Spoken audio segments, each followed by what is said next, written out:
ज्ञान, विज्ञान आणि सुसंस्कार यासाठी शिक्षण प्रसार हे ध्येय वाक्य घेऊन कर्मवीर डॉक्टर बापूजी साळुंखे यांनी उभारलेली शैक्षणिक परंपरा राज्यभर मानाचे स्थान मिळवून आहे।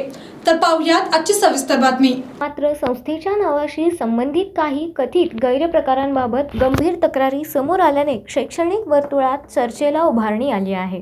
राम साळुंखे आणि धनाजी देसाई यांच्या विरोधात नोकरीचे आमिष दाखवून आर्थिक व्यवहार केल्याचे आरोप करण्यात आले असून या प्रकरणाची सखोल चौकशी करण्याची मागणी करण्यात आली आहे।